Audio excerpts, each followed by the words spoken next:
Hello लोगोफोर आं नोंथांमोननि थाखाय दिनै मोनसे गोदान भिडिअ लानानै फैदों नोंथांमोना भिडिअनि टाइटेल एबा थाम्बनेइलाव नायनानै मिथिखाबाय जानो हागौ नोंथांमोना भिडिअखौ जागायनायनिफ्राय जोबजासे फारि फारि नायलांबाय था नोंथांमोननो आं भिडिअनि गेजेरजों फारि फारि खोन्थागोन जुदि नोंथांमोना जोंनि एडभान्स बड'लेण्ड इउटिउब चेनेलाव दिनैसो गोदान नायसनदोंबा अन्नानै जोंनि एडभान्स बड'लेण्ड इउटिउब चेनेलखौ साबस्क्राइब खालाम लोगोसे साइडआव बेल आइकन फैबा बेलावबो क्लिक खालामनानै अलाव होनानै ला थ' जों दानिया भिडिअखौ जागायदिनि बेयाव नुनाय टपिकफोरनि सायाव जों भिडिअनि गेजेरजों फारि फारि रायलायगोन भिडिअ एसे गोलाव जानो हागौ नोंथांमोना भिडिअखौ फारि फारि नायलांबाय थाबानो जाबाय जों गिबियाव फार्स्टआव होखानाय बायदि रायलायगोन आसामाव अमा बेदर जाय जाय बिथांमोना अमा बेदर जायो एबा अमा बेदर फानो बिथांमोननि थाखाय दुखुनांथाव खोथा दिनैनिफ्राय आसामाव अमा बेदर फाननो मोनला नोंथांमोना बायनानैबो मोनजानाय नंलिया बेखौ जेब्लासिम आसाम गभर्नमेन्टआ नटिस होफिना अब्लासिम जोंनि आसामाव अमा बेदर फाननो मोनला आरो अमा फाननो मोनला बेखौ नोंथांमोना बयबो मिथिनानै लानाया जोबोर गोनां दिनैनि गिबि आपडेटआ बेनो नोंथांमोना बेखौ मिथिनानै ला आसामाव अमा बेदर फाननो मोनला बेखौ जोंनि आसामनि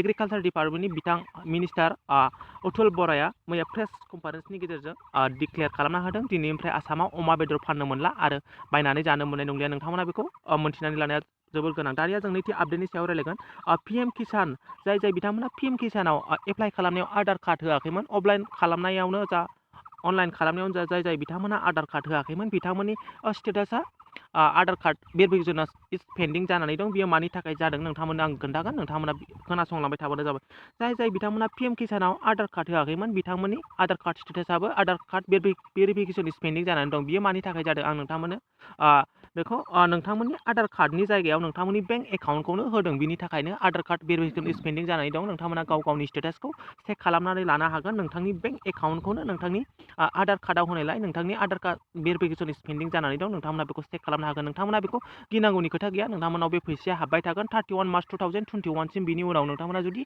आधार कार्ड लिंक खालामाबा नोंथांमोना बे फैसाया हाबनाय नङा बेजों लोगोसे जाय जाय बिथांमोना दा गोदानै एप्लाइ खालामनाय बिथांमोनहा 31 मार्च 2021 सिम आधार कार्ड गैयाबाबो एप्लाइ खालामनो हागोन आरो मोननो हागोन बिनि उनाव नोंथांमोना आधार कार्ड लिंक खालामाबा मोननाय नङा आधार कार्डआ मास्ट मन्डेटरि जागोन माने गोनांथार जागोन जुदि आधार कार्ड गैयाबा नोंथांमोना एप्लाइबो खालामनो हानाय नङा आरो नोंथांमोननि फैसाया 31 मार्च 2021 निफ्राय हाबनाय नङा दानिया जों नेक्स्ट आपडेटनि सायाव रायलायगोन जाय जाय बिथांमोना HS रिजाल्ट होदों बिथांमोननि थाखाय गोजोनथाव खौरां आरो जाय जाय मेट्रिक रिजाल्ट होदों बिथांमोननि थाखायबो गोजोनथाव खौरां HS रिजाल्टखौ बिथां जोंनि AHSECनि चेयारमेन बिथां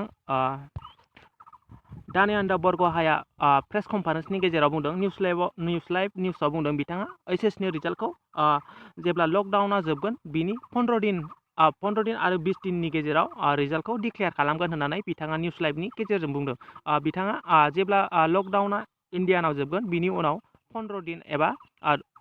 15 दिन आरो 20 दिननि गेजेराव HSनि रिजाल्टखौ होगोन होननानै जोंनि आसाम हायार सेकेन्डारि इडुकेसननि चेयारमेन बिथां दानायान्द बरग'हाया कनफारेन्सनि गेजेरजों बिथाङा बुंदों जाय जाय बिथांमोना HS रिजाल्ट होदों बिथांमोननि थाखाय बियो गोजोनथाव खौरां आरो जाय जाय जोंनि फंबाय बिनानावमोना HS रिजाल्ट होदों माने HSLC रिजाल्ट होदों बिथांमोननि थाखायथ' गोजोनथाव खौरांखा सिगांनो आं नोंथांमोननि भिडिअनि गेजेरजों खोन्थाखाबाय नोंथांमोना सेकेन्ड जुननि सेकेन्ड उइकआवनो नोंथांमोननि मेट्रिक रिजाल्टखौ मोनगोन नोंथांमोना गाव गावनि रिजाल्टखौ नायनो थाखाय रेडि जादो जुननि सेकेन्ड उइकआवनो नोंथांमोननि रिजाल्टखौ डिक्लेयार खालामनानै होगोन बेजों लोगोसे दानिया बेयाव नेक्स्ट आपडेटखौ नोंथांमोना नुगोन जाय जाय बिथांमोना भडाफन आरो आइडिया सिम लायो बिथांमोननि थाखाय गोजोनथाव खौरां जाय जाय बिथांमोना आइडिया आरो भडाफन सिम लायो बिथांमोना मान्थलि 299नि जाय जाय बिथांमोना रिसार्ज होयो 2 GB मोनखायो बिथांमोना 20 डेज भेलिडिटि आरो 2 GB डेलि डाटा पेक मोनो आरो 100 SMS डेलि मोनो बेजों लोगोसे भडाफन आरो आइडिया बेखौ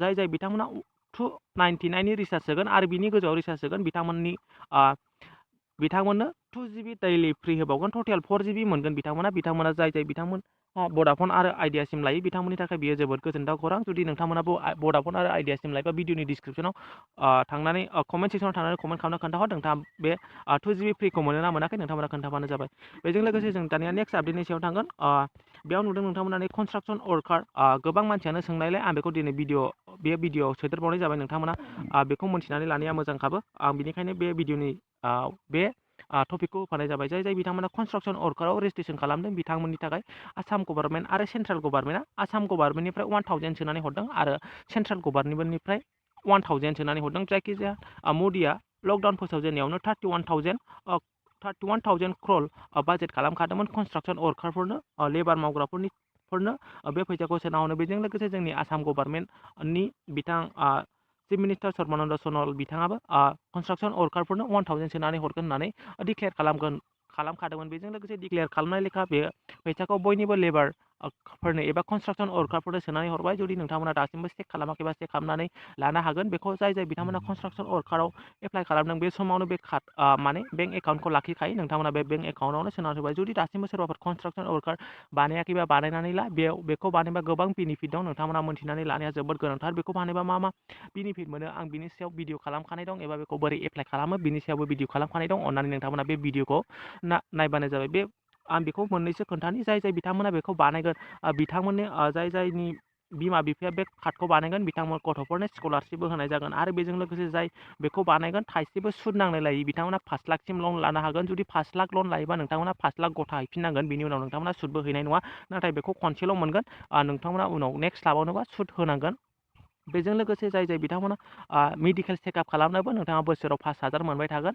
आरो बेजों गोबां बेनिफिट दं बेखौ बुंनानै फोजोबनो हाया। जेरै जायनि बिमा बिफाया बे रेजिस्ट्रेसनखौ खालामदों माने बिमा नङाबा बिफा न'खराव सासे रेजिस्ट्रेसन खालामदों बिनि फिसाजोफ्रा हाबा जायोबा सानै हाबा जानायाव 25,000 होगोन। आरो जाय आइजोफोरा बेखौ रेजिस्ट्रेसन खालामदों बिथांमोननो गथ' जोनोम जानायावबो 15,000 फैसा सानैसिम गथ' जोनोम जानायाव होगोन। बिनि उनाव जुदि साब्रै साबा जायोबा होनाय नङा सानैसिमाव बेबायदिनो होगोन। बेजों लोगोसे गोबां पेन्सनफोरबो दं। नोंथांमोना भिडिअनि डिसक्रिपसनाव थांनानै बिनि बेनिफिटफोरखौ नायनो हागोन। आरो बेखौ बोरै एप्लाइ खालामो बिनि सोमोन्दैबो नोंथांमोना नायनो हागोन। दानिया जों नेक्स्ट आपडेटनि सायाव रायलायगोन।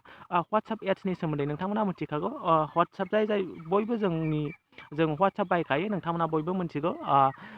WhatsApp कम्पानिखौ जोंनि फेसबुकनि मार्क जुकरबार्गआ लाबाय।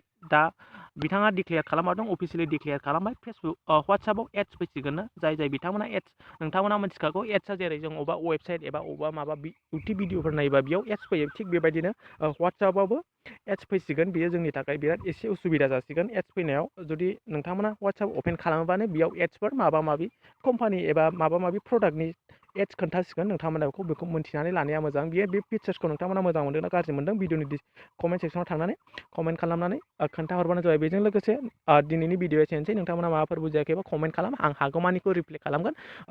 जुदि सोरनिबाफोर रिप्लाइ खालामनो हायाबा आंनि निमाहा बिनाय थायो। आंबो एसे दासान्दि बिजियाव दं मानोना आंबो नेट एग्जामनि थाखाय एसे प्रिपेरेसन खालामगासिनो दं। बिनि थाखायनो आं सोरनिखौबा रिप्लाइ होनो हाया। बिनि थाखाय नोंथांमोननिसिम सरि बिनाय थाबाय। दिनैनि भिडिअआ एसेनोसै। जुदि नोंथांमोना मोजां मोनदोंबा भिडिअखौ लाइक खालामदो आरो हागौमानि शेयार खालामनानै हो।